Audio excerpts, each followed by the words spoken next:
말씀 모시겠습니다. 말씀은 마태복음 5장 13절부터 16절, 마태복음 5장 13절부터 16절입니다.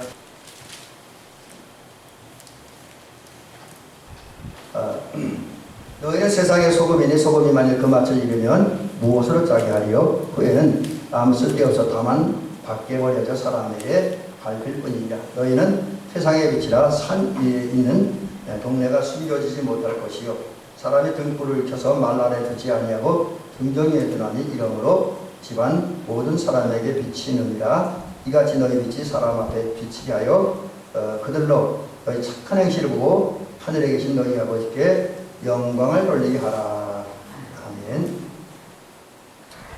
오늘 이제 지난주에 이어서 하나님 나라를 이루는 두 번째 길, 지난주에가 이제 우리 기독교 신앙이, 완성된 기독교 신앙이 어떤 것이냐, 두 가지 측면이 있다고 그랬습니다. 그래서 내면적인 신앙이고, 내면적인 신앙이 내면적으로 표현되는데 그게 소금과 같은 역할을 하는 길이다, 이렇게 말씀드렸고요. 오늘 이제 그 구체적인 내용으로 이제 우리가 소금과 같은 역할을 다 하려면 이제 우리 신앙이, 우리 안에 있는 신앙이 겉으로 표현되어져 있는데 그것에 대한 어려움들, 또 그런 성도들 신앙이 겉으로 표현되는 것을 실험하는 그런 논리들, 그런 주장들에 대해서 성경은 어떻게 대답하는가, 예수님은 어떻게 말씀하시고, 또 우리 감리교를 시작하신 요한에슬레 목사님은 예수님의 말씀을 우리가 어떻게 전달해 주는지를 오늘 말씀을 통해서 한번 살펴보려고 합니다. 일찍이 예수님께서 우리에게 말씀을 하십니다. 하늘에 계신 너희 아버지 온전하신 것 같이 너희도 온전하라. 여기서 오늘 지금 우리가 초점을 맞춰야 될 단어는 이 온전입니다. 온전. 근데 여기 이제 온전은, 예수님 말씀하신 온전은 언젠가도 제가 말씀드렸던 것처럼 죄를 전혀 잊지 말아라. 그리고 에덴 동산의 그 시절 그 모습으로 완전히 돌아가야 된다는 그런 의미하고는 다릅니다. 왜냐하면 이미 인간은 그렇게 할 수가 없는 상태에 있었기 때문에, 그럼에도 불구하고 주님은 온전이라고 하는 것을 우리에게 허락하십니다. 그래서 명령하십니다. 그러므로 우리 권사님들, 우리 집사님들, 성도님들, 그리고 장로님과 저는 이제 온전한 성도가 되어야 됩니다. 온전한 성도. 자, 그러면 온전한 성도가 되려면 신앙적으로 두 가지 측면, 지난주와 연결해서 말씀드립니다. 우리 안에 내면적 신앙이 확실하고 분명하게 정립되어야 됩니다. 내면적 신앙이라고 하면은 우리 안에 있는 그런 신앙입니다. 이제 다시 말씀드리면 우리가 마음으로 예수님을 믿는, 예수님을 닮는, 예수님을 살아가는 그게 내면적 신앙이에요. 그래서 우리는 내 안에서 내 마음으로 예수님을 믿어야 돼요. 그리고 예수님을 닮고 또 팔복의 마음까지 가져야 됩니다. 그런 다음에 그 내면적 신앙이 겉으로 표현되어야 됩니다. 겉으로. 말로, 행위로, 삶으로 표현되어야 됩니다. 그게 이제 내면적 신앙인데, 그 결과 우리는 소금과 빛의 역할을 다하고, 소금과 빛의 역할을 다함으로써 하나님 나라를 확장하고 완성해가는 저와 여러분들이 되어야 될 줄로 믿습니다. 우리 속에 있는 신앙이 여러분 말과 행위, 삶으로 표현되고, 그 결과 이 세상 속에서 오늘 예수님께서 마태복음 5장 13절에서 너희는 세상의 소금이다, 또 5장 14절에서 너희는 세상의 빛이다 라고 말씀을 하셨는데, 이 사명을 잘 감당하는 저와 여러분들이 있고, 그 결과 이 땅에 하나님 나라를 확장하고 완성하는 사명을 감당해야 될 줄로 믿습니다. 자, 그런데 이 일을 감당하는 데 있어서 좀 어려움이 있는 게 있어요. 사실 많은 장애물입니다. 근데 그 장애물 중에 하나가 우리가 이제 내 안에 있는 신앙을 겉으로 표현하는 것에 대해서 부정적인 반응을 보이는 사람이 있고요. 또 그 필요 없다고 얘기하는 사람들이 있습니다. 그래서 이 문제에 대해서 한번 성경적인 측면에서 답을 제가 세 가지를 제시해드리려고 해요. 세 가지 상황을 설정해드리고, 또 세 가지, 그것에 대한 성경적 해답을 세 가지를 드리려고 합니다. 자, 우선 그 말씀들 구체적으로 들어가는데, 어떤 사람들은 기독교 신앙이 뭐냐, 참된 기독교 신앙, 또 그리스도인 관련 신앙이 뭐냐, 아까 조금 전에 제가 말씀드린 것처럼 기독교 신앙은 내면적이다. 곧 많은 분들이 이야기하기를 신앙은 마음으로만 믿는 것이다. 그렇게 이야기를 합니다. 마음으로만 믿는 것. 여러분들은 어떻게 생각하세요? 신앙은 마음으로 믿는 것? 물론 이제 조금 이따 말씀드리지 말이 틀린 말은 아니에요. 사실은 이런 사람들은 무슨 생각을 하냐면 저 극단적인 생각을 하죠. 신앙은 마음으로만 믿는 것이고 내면적으로 머무는 것이기 때문에 굳이 겉으로 표현하는 것은 반대합니다. 그래서 오히려 그런 것을 의미 없는 것처럼 이야기를 하기도 해요. 자, 그렇다고 한다면 예수님은 사람들이 생각하는 것처럼 신앙의 내면에만 속한 것, 마음으로 믿고 생각으로 믿는 것을 끝나면 되느냐? 그것을 만족하느냐라는 사람들의 이야기를 통해서 대해서 예수님은 어떠한 생각을 하실까요? 어떻게 대답을 하실까?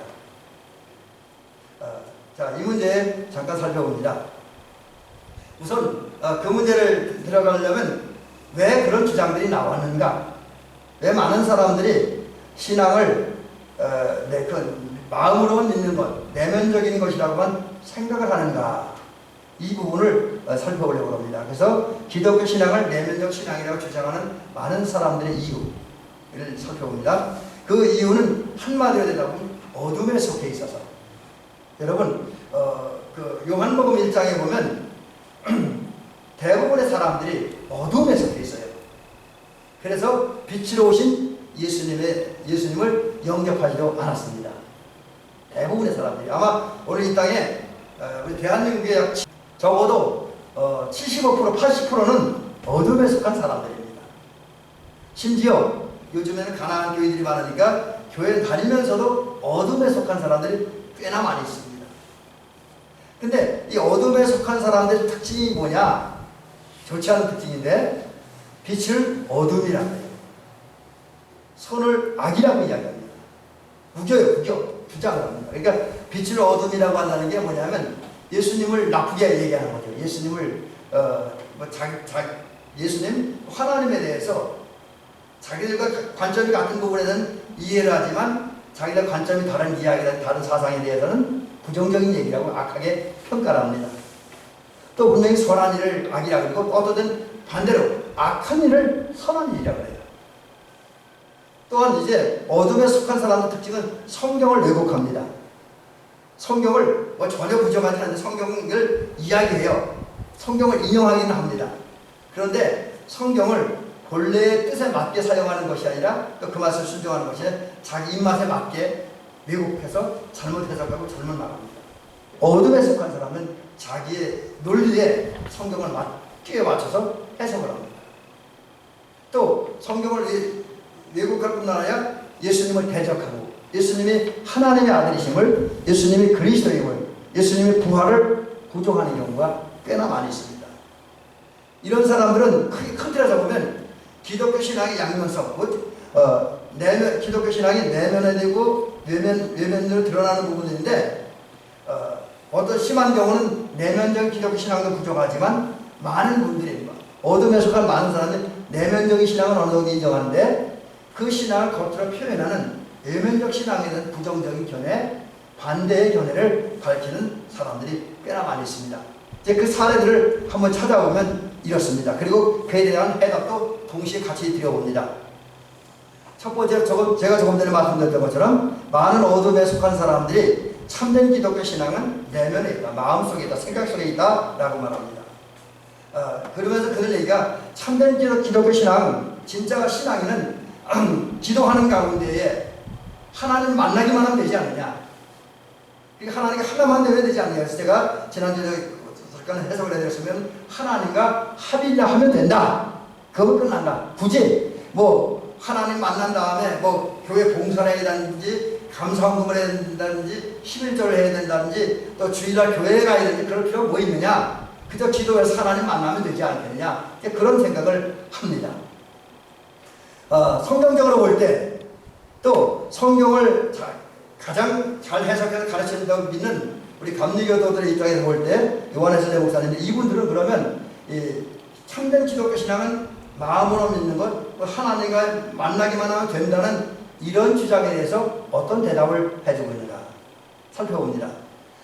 우선 이 말씀을 전제로 드립니다. 기독교 신앙이 인간 내면에 있다는 하는 말을, 이런 주장들이 틀린 말은 아닙니다. 맞는 말이에요. 실제로 참된 기독교 신앙은 가장 기본적인 부분이 내면에 있습니다. 인간 안에 있다라고 하는 거죠. 인간 안에. 곧 다른 말로 하면 마음으로 믿는 거. 여러분 아무리 겉으로 신앙 표현이 잘 된다고 해도 실제로 마음으로 내가 예수님 믿지 않으면 겉으로 드러나는 행위들은 모래에 지친 거예요. 모래에 지친 거. 기초부사 없이 집을 지은 거나 똑같습니다. 아무 이유 없습니다. 그거는. 그래서 참된 기독교 신앙은 마음으로 믿는 거예요. 내면에 있는 것. 곧 깊은 영적 생활. 여기에는 이제 뭐 깊이 기도한다든지, 깊이 묵상한다든지, 성경을 읽는다든지, 또 중세 시대에 수도원에서 하여튼 수도사들이 했던 것처럼 뭐 여러 가지 일을 하는지, 아니면 마르틴 루터는 같은 사람은 어떤 자기 영의 문제를 해결하기 위해서 그 당시 성전 계단을 무릎을 기어 올라가는 그런 일들을 했었습니다. 그리고 천주교는 피정이라는 이런 것이 있는데 뭐 다 그런 영적 생활이거든요. 물론 어떤 분은 천주교 얘기를 하니까 뭐 천주교 얘기까지 하자 그러는데 그분들 나름대로는 같이 있는 것이니까요. 하여튼 어쨌든 기도, 묵상, 여러 가지 영적 훈련을 통해서 그 다음에 하나님이 주신 은총의 수단을 총동원을 활용해서 하나님 만나는 것, 그리고 하나님과 내가 하나가 되는 것, 그것이 진정한 기독교 신앙인 것은 맞습니다. 그런데 여러분 거기서만 끝나면 안 된다는 거죠. 여러분 우리가 실제로 기도하고 묵상하고 성경 읽고 여러 가지 영적 훈련을 통해서 하나님을 만나고 성령의 도우심을 따라서 예수님을 닮고 또 예수님을 닮음으로 가난한 마음과 애통하는 마음과 온유한 마음과 의를 갈망하는 마음과 또 긍휼히 여기는 마음, 사랑의 마음과 청결한 마음을 품고 그 다음에 화평케 하는 삶을 살고 의를 위해 핍박을 받을 때, 곧 예수님을 핍박을 받을 때 기뻐하고 즐거워하는 그런 삶을 살면 결국 그게 그런 마음가짐, 그런 삶을 살면 자연히 뿌리가 내려지게 되죠. 신앙이 뿌리가 내려진다는 거죠. 그리고 뿌리가 내리고 그 다음 그것이 깊숙이 뿌리 내려서 어느 정도 크면 그 뿌리를 통해서 다시 이제 줄기가 나오고 가지가 생기고 열매가 맺힙니다. 이것이 생물이 성장하는 정상적인 법칙이고 과정입니다. 신앙도 마찬가지예요. 하나님의 은혜를 통해서 또 자신이 하나님의 은혜를 사모하는 마음으로 영적 훈련을 통해서 하나님의 도움을 받아 내면의 신앙, 마음으로 예수님을 믿게 되고 조금 전에 말씀드린 하나님을 만나고 예수님 낳고 팔복의 마음을 가져서 내면 신앙이 온전히 이루어지면 그러면 그런 것들이 이제 거기 마음에 머무르지 말고 뿌리를 내려야 된다. 신앙의 뿌리를 내리고 그리고 신앙의 뿌리들이 열매로 나타나야 돼요. 그래서 곧 정확히 말씀드리면 언행으로 나타나야 된다. 그래서 여러분 기독교 신앙이 내면에만 머무른다는 주장을 동의하고 거기에만 머무르면 안 돼요. 반드시 내가 예수 잘 믿으면 은혜 받았으면 받은 은혜가 삶을 통해서 나타나야 된다. 언행을 통해서 나타나야 된다라는 사실이죠. 그 다음에 또 하나의 주장은 뭐냐면 소금과 비슷한 역할을 하는 것에 대한 반대 이론입니다. 기독교 신앙은 사랑이 모든 것에 우선한다. 그래서 이런 사람들은 이제 그런 주장을 하죠. 사랑이 율법을 이루는 것이다. 사랑이 계명의 끝이고 계명 중에 계명이다. 이 얘기를 한마디로 정리하면 사랑이 제일이다. 사랑하면서 살아야 된다. 그러면서 더 얘기하기를 사랑 없이 행하는 모든 자비와 선행은 무의미하고 무가치하다. 물론 이 말이 맞죠? 그리고 그들이 결론을 강조하는 가장 좋은 건 사랑이다.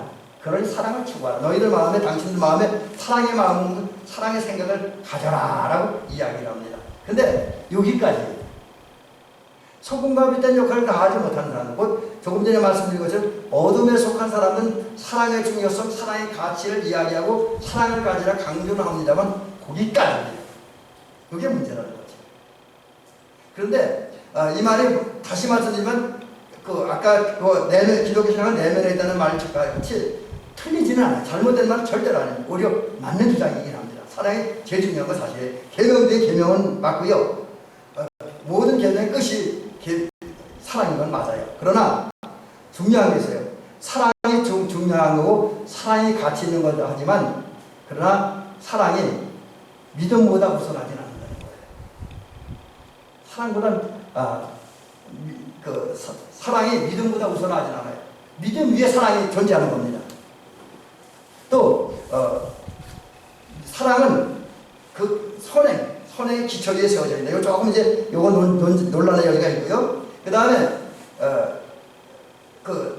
사랑은 이제 마음과 정신의 기초라고 하는 거죠. 마음 위에 정신 위에 사랑이 세워져야 된다. 그러니까 그 마음이 정신이 기초 그 위에 사랑이 세워져야 된다는 거죠. 그리고 사랑은 이 사람들이 얘기하는 것처럼 어둠에 속한 사람들이 얘기하는 것처럼 마음으로만 사랑해서는 안 된다라고 하는 거지요. 사랑이 그 가치가 드러나고 의미가 있는 사랑이 되어지려면 그 사랑의 마음에 수고와 헌신의 행위로 나타나야 된다.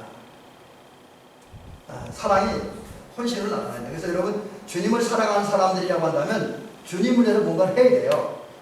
교회를 정말 사랑하는 사람들이라고 한다면 교회를 위해서 뭔가를 한 사람들이어야 된다라고 하는 거죠. 또 사랑이 더욱 가치가 있으려면 제가 율법이라고 표현했는데 율법에 순종해야 돼요. 우리 자꾸 율법하면 구원과 상관이 없다. 율법으로는 구원받지 못한다는 그 사실 때문에 율법에 대해서 부정적인 생각을 합니다. 그러나 율법은 우리가 또 구원하면 반드시 지켜야만 하는 하나님의 도덕법이 있고 이미 안 지켜도 되는 예수님이 오셔서 십자가에서 구원 완성하심으로 그 가치, 그 효력이 사라진 율법이 있습니다. 그걸 이제 신학적으로는 제의적인 율법, 그러니까 종교적인 율법을 말하는 거예요. 예를 들어서 그 안식일에는 일을 해서는 안 된다, 얼마 이상 걸어서는 안 된다, 그런 유대인들이 주는 율법인데 그러면 제의적인 율법, 이거는 예수님이 구원을 완성하실 때 이미 그 효력과 가치는 소멸됐습니다. 그러나 하나님이 우리에게 꼭 지켜야 되만 한다는 율법을 준비했어요. 어쩌면 믿음으로만 구원받는다, 예수를 믿어야 구원받는다는 것도 하나님의 법입니다. 그것도 하나님의 법이에요. 그 다음에 믿음, 소망, 사랑 중에 사랑이 제일이라는 그것도 또 다른 면에서 법입니다. 그래서 그걸 갖다가 우리는 그냥 율법이라고 그러지 않고 생명율법, 또 다른 말로는 하나님의 도덕법이라고 하는 거지요. 또 율법은 제의적인 율법이나 도덕적인 율법, 다른 말 생명율법 못 포함해서 하나님 나라 백성이 지켜야 할 윤리적인 규범이에요. 윤리적인 원칙입니다. 윤리적인 틀이에요.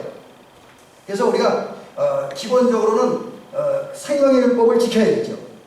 그리고 생명의 율법을 지키는 가운데 더 은혜가 되고 능력 있는 사람들이, 열정 있는 사람들이 제의적인 율법까지 지킨다고 한다면 그 사람은 더욱더 가치가 있어진다고 하는 거죠.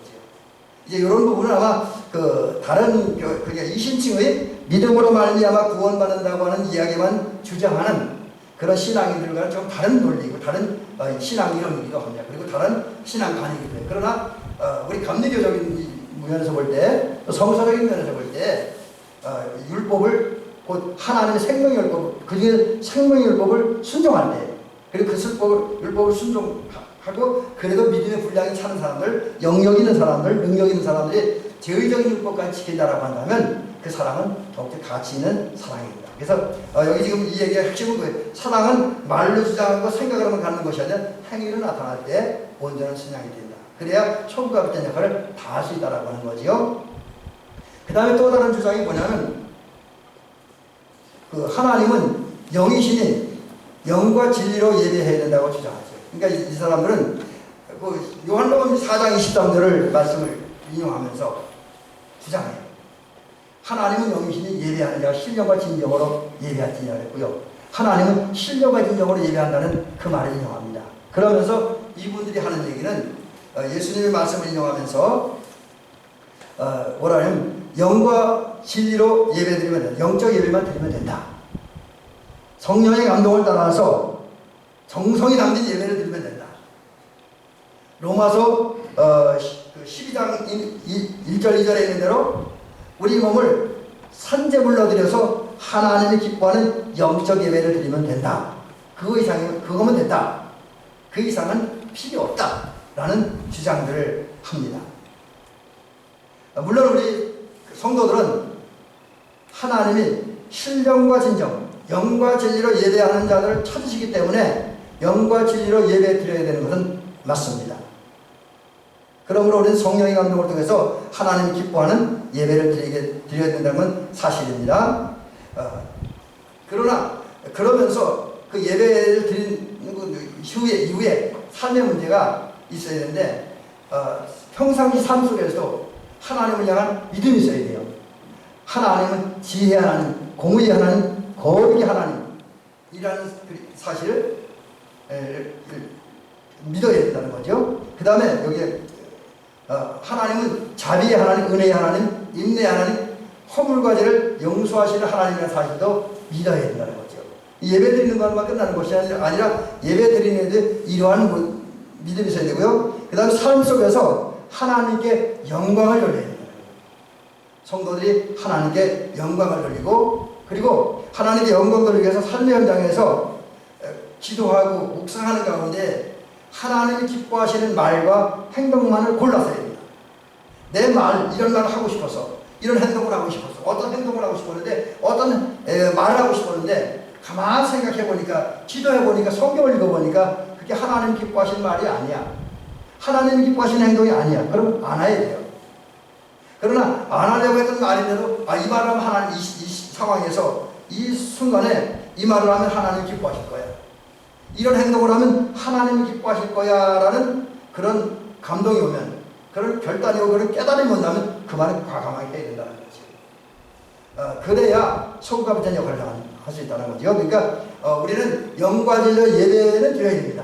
그러나 예배 드리는 게 믿음으로 살아야 되고 하나님께 영광을 드려야 되고 또 하나님이 기뻐하는 말과 행동을 하며 살아야 소금과 비슷한 역할을 함으로 하나님 나라 확장하는 일들을 할 수 있다는 거죠. 그 다음에 또 이렇게 주장하면서 기독교인들이 선행을 한다든지 어떤 외적인 신앙을 외적으로 표현하는 행동을 할 필요가 없다라고 주장하는데 무슨 얘기냐면 기독교인의 행위가 어떤 유익도 어떤 소용도 없다라고 주장하는 사람도 있어요. 이 구체적으로 말하면 기독교인들이 기독교인의 선행 그리고 어떤 신앙적인 표현을 나타내는 행동들을 할 필요가 없다는 거죠. 예를 들면 기독교인들이 기도한 다음에 그래서 깨달은 거잖아요. 기도하다가 오늘 이런 일을 해야 되겠다 해서 누구에게 가서 전도를 한다든지 누구에게 섬긴다든지 누구에게 도와준다든지 이런 일을 하잖아요. 근데 그게 필요 없다라고 하는 거죠. 왜? 그런 일을 해봤자 아무리 좋은 일하고 예수의 이름으로 아무리 선한 일을 해도 좋아지긴커녕 상황은 더 나빠져. 우리 성도들 착한 일을 하면 교회가 지역사회를 착한 일을 하면 지역사회나 주변 사람이 좋은 평가를 해줘야 되는데 좋게 봐줘야 되는데 그렇게 봐주지 않는다는 거지요. 또 우리가 누군가를 진실로 사랑하고 섬겼는데 어느 순간에 그 사람이 우리 뒤통수를 쳐요. 우리 뒤통수를 쳐. 그런 상황을 겪으면서 많은 사람들이 얘기하는 거예요. 아무리 선행을 실천해보고 예수의 이름으로 좋은 일 해봐도 상황이 좋아진 건 없어. 더 나빠졌어. 환경도 더 나빠졌어. 내가 한 섬김과 사랑 무익해. 아무 유익도 되지 않아. 내가 누군가를 구원하기 위해서 복음 전도하고 권면했는데 그것도 아무런 효과도 소용도 없었어. 내가 아무리 전도해도 아무리 생명의 길을 전해도 주변 사람은 회개하지 않아. 그래서 그 사람을 회개시키고 예수 믿어 구원받게 하려고 하는 내 노력은 아무 의미도 없어. 소용도 없어. 이렇게 주장을 합니다. 여러분 이런 경우들 많이 있죠. 나름대로는 선행을 했어요. 예수 이름으로 권사님에게, 집사님에게, 장로님에게, 저 같은 목사에게 누군가에게 사랑을 실천했어요. 누군가를 섬겼습니다. 그때는 좋아하는데 어느 순간에 그 사람이 내 뒤통수를 칩니다. 그런 경우 많이 했잖아요. 그래서 배신감을 느꼈던 데가 한두 번이 아니잖아요. 그러면서 보면 이 기독교인들이 어떤 선행을 하고 좋은 일에도 소용이 없다는 이 말이 맞긴 합니다. 그러나 여러분, 여기에는 중요한 문제들이 몇 가지가 있어요. 우선 하나님의 우리에게 주신 은총의 수단에 대한 오해에서 비롯된 얘기입니다.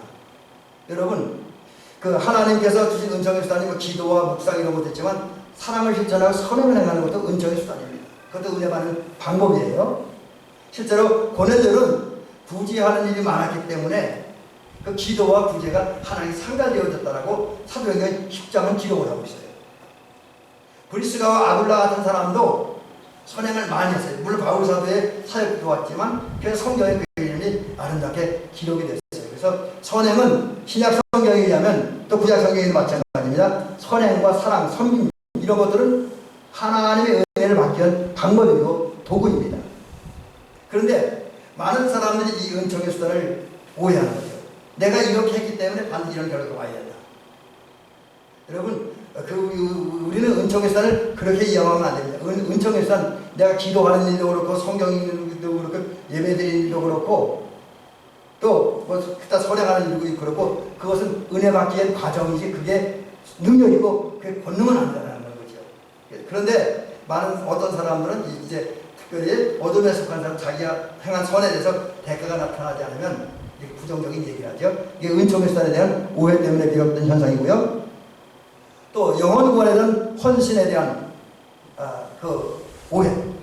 헌신하면 반드시 열매가 나타난다라는 거고. 또 예수님께서 사랑하고 섬기라고 하는데 그 명령에 대한 오해. 여러분, 이게 오해라는 건 왜 이렇게 말씀드리냐면 실제로 예수님을 경우 예를 들어서 말씀드리죠. 예수님이 33년 동안 세상에 사셨잖아요. 그죠? 그리고 3년 동안 공생에 하나님과 사람을 위해 일하셨습니다. 그렇죠? 맞죠? 그런데 사람과 하나님을 위해서 많은 일을 했어요. 천국 복음을 증거하고 또 사람들에 들어간 귀신을 쫓아내고 병든 자를 고쳐주셨습니다. 그런데 예수님께서 그렇게 선한 일을 했다고 해서 항상 그 사역에 성공했고 항상 그 사역에 열매가 있었던 것만은 아닙니다. 여러분, 예수님께서 12제자에게 그렇게 관심을 갖고 끝까지 사랑하시면서 곁에 두고 말씀하시고 가르쳐주고 보여주고 함께 어울렸는데 제자들의 믿음이 좋았습니까? 적어도 오순절 성령 강림하기까지 제자들의 믿음은 들쑥날쑥했습니다. 또 예수님이 군중들의 복음을 전해도 안 된 사람들도 많았습니다. 그런데 예수님은 당신이 복음을 전해 부정적인 결과가 나타나고 또 열매가 나타나지 않는 데서 그 사역을 중단했습니까? 그거 아니에요. 제가 자막에 미리 올려놨는데 예수님은 천국 복음을 전하고 사람들에게 사랑을 실천하고 사랑을 섬기고 돌봐주는 일들을 끊임없이 하셨습니다. 결과와 열매와 상관없이 하셨습니다.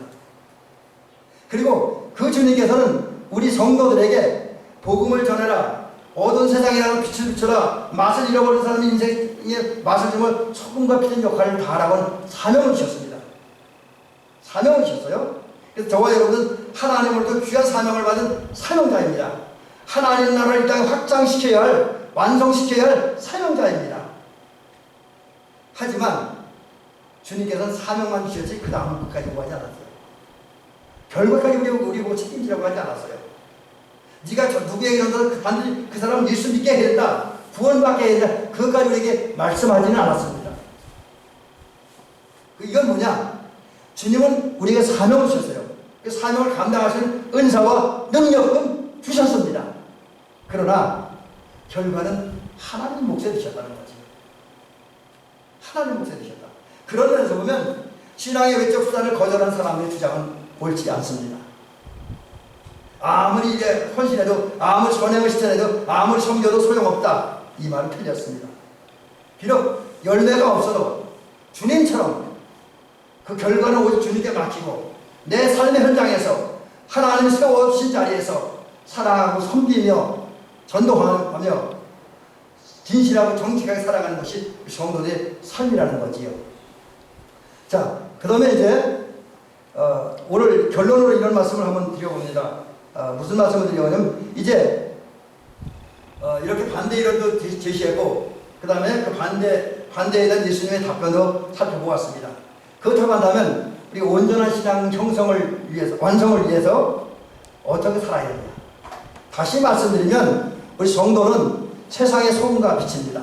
예수님께서 말씀하시기를 너희는 세상의 소금이다, 너희는 세상의 빛이다 라고 말씀하셨습니다.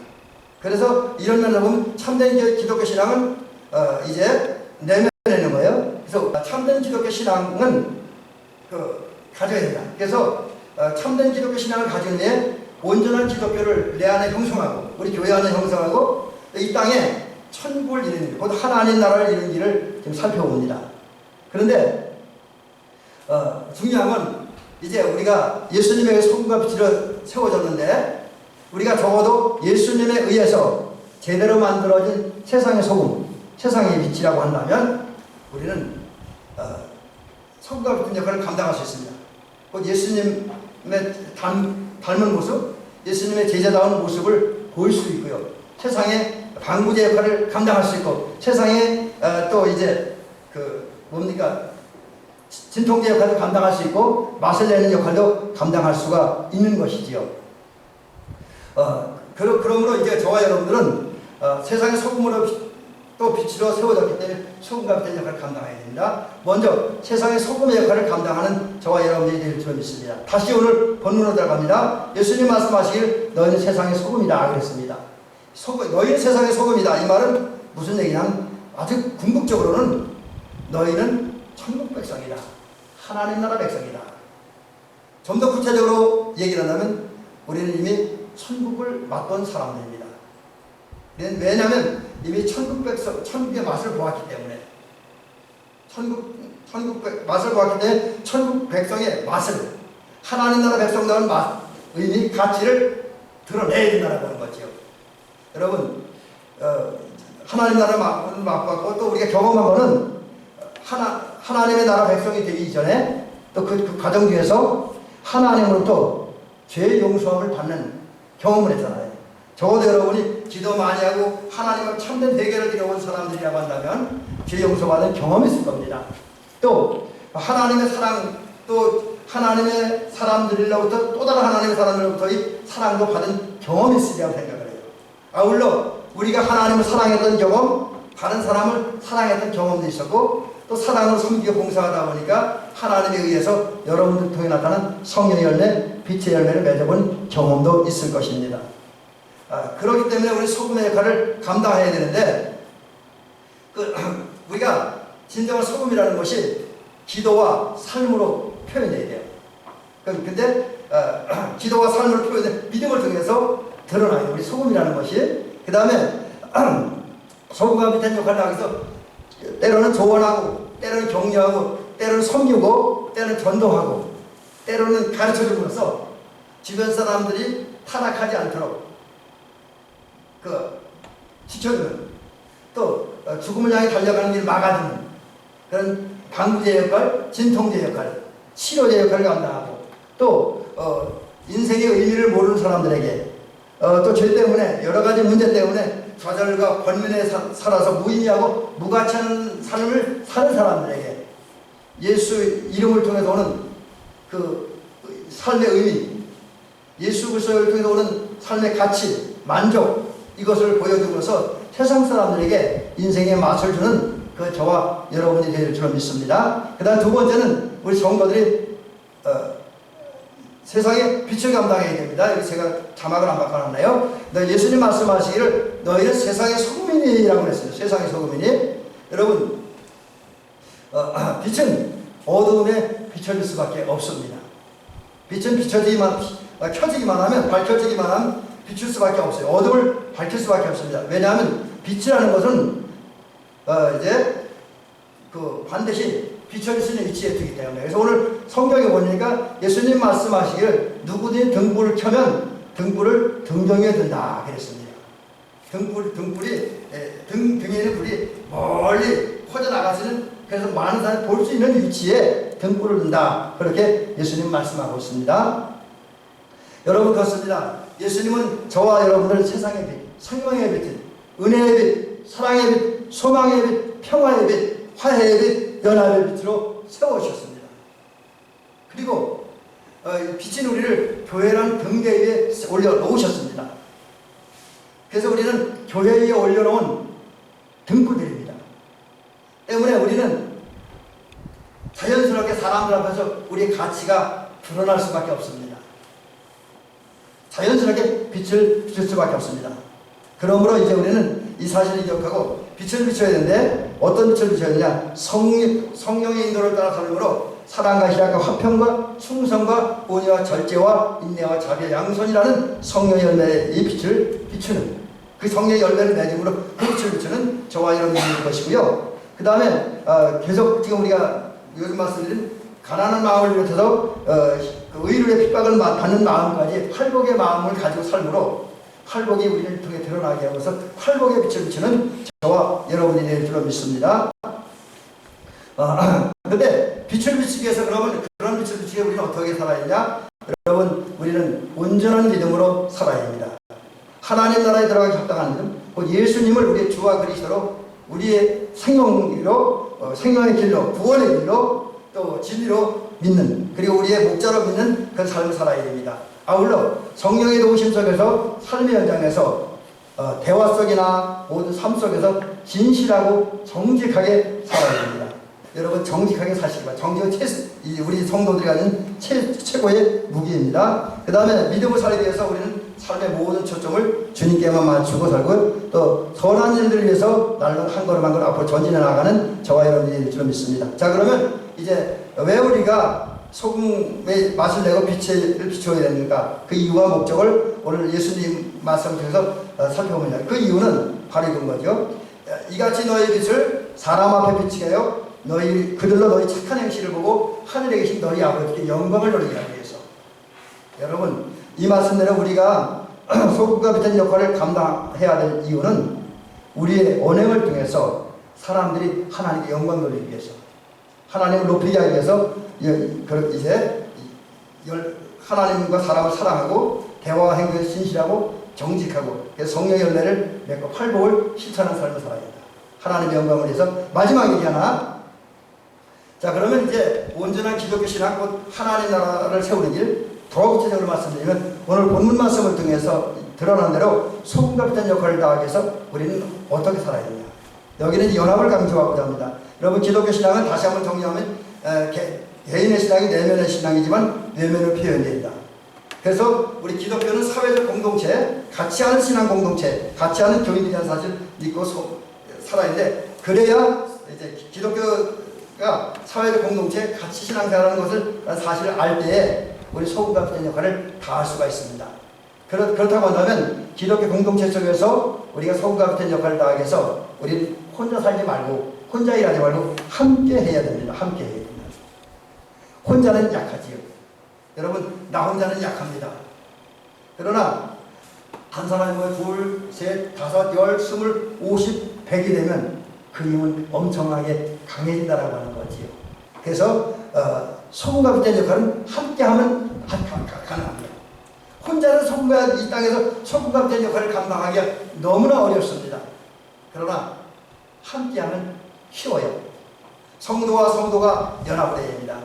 또 교회와 교회가 모여야 됩니다. 참 요즘에 우리 한국 교회도 안타까운, 물론 세계 교회도 마찬가지지만 너무 개교회주의죠. 자기 교회만 생각하는 그런 경향이 있어요. 사실 우리 교회 공동체는 교회가 따로따로 흩어진 게 아니라 연합돼야 돼요. 우리 특별히 감리교회는 연합해야 돼요. 그래서 연합할 때 우리 강한 교회가 될 수 있습니다.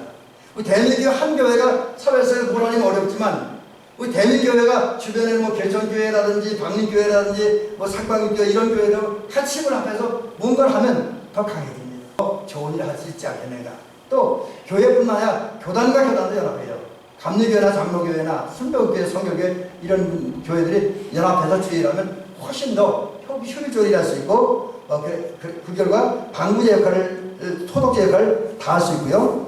맛을 내는 역할, 또 빛을 비추는 역할. 그래서 내가 주님의 제자이고 나와 우리 교회가 천국 백성이라는 이 모습을 쉽게 보여줄 수가 있습니다. 그래서 이 세상을 아름답게 만들 수 있고 이 세상의 천국을 이루어 나갈 수가 있습니다. 여러분, 행여나 지금까지 나 중심의 신앙생활을 하려고 했던 분들이 있습니까? 이제는 그것 조금 더 폭을 넓히시기 바랍니다. 나가 아니라 나와 함께 내 옆에 있는 성도, 또 우리 교회만이 아니라 우리 주변에 있는 다른 교회와 연합해서 섬기고 사랑하고 또 이제 또 선한 일을 함으로써 소국과 된 역할을 감당하고 하나님의 나라를 확장시키는 우리 모두가 되어주시기를 주의 이름으로 축원합니다. 어느 날 문득 당신이 찾아오 푸르른 저 숲속에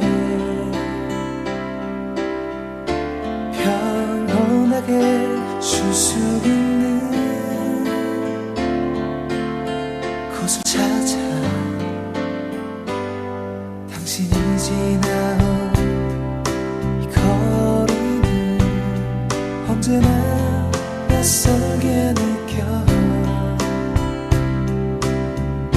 그 어디에도 평화 없네 참 평화 없네 그렇지만 당신의 앞에 펼쳐진 주님의 숲에 지친 당신이 찾아온다면 숲은 두 팔을 벌려 그렇게도 힘들어했던 당신의 지친 어깨가 이젠 쉬도록 편히 쉬도록 여기 주님의 숲에